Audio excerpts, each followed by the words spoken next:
Well, it's as good as time as ever is to try to see how this camera works in the wind. And I came across this cool little Fiat. Kind of tell it's a Fiat. What a neat looking little car. It almost looks like a little Fiaro, and at first it almost looks like one of those little Porsche 914s, but the angle that you get looking this direction I thought looked pretty cool. It says Berton on it or something like that. I don't know what that means, or I don't think it's the model or anything. Here it says X19. It's got a awesome looking bumper that sticks out a little ways in case you get a jackass that tries to run you over. Gas tank thing up there.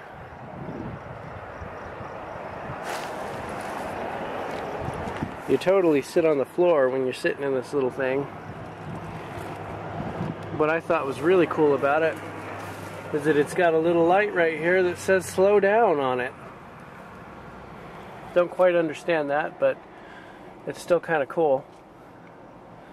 Little 5-speed with some random little pulley gauges. Almost looks like a cockpit with these little levers there.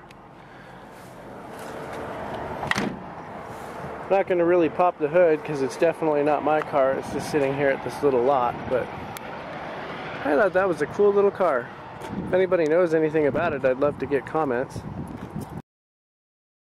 They also have a Nash Rambler. You don't really see these things anywhere. And my grandmother, I remember when I was a little kid, had a Nash Rambler, and we used to drive all over the place in it.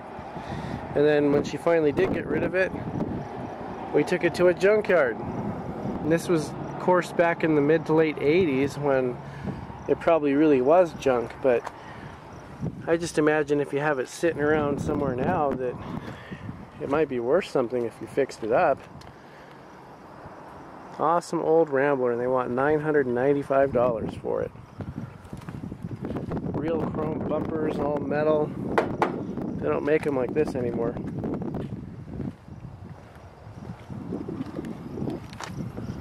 Looks pretty good. It's actually not that bad inside.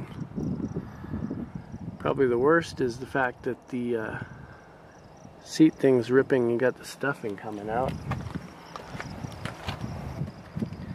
Not a bad little Rambler. It's pretty straight too. I bet you'd be a perfect resto candidate. Nice. And never underestimate the power of a good Subaru Brat with four-wheel drive.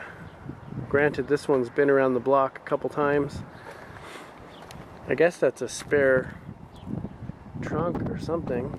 This one's held up by a means of bungee. But it's four-wheel drive with a transfer case. I bet you this little piece of junk would really get along, and for as much money as they're asking for it, as is $1,200, it better kick butt and not have very many problems with it. Door's open, so let's take a peek inside.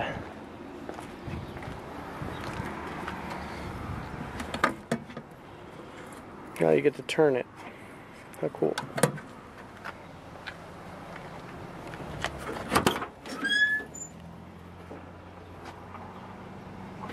Say it's a little tore up. I guess all of these had bucket seats back in the day. 180, oh, just kidding. It says 18,114.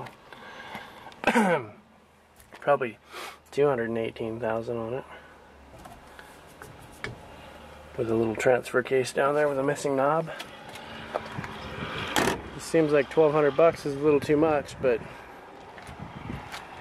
they are sweet little rides if you can get one that runs well.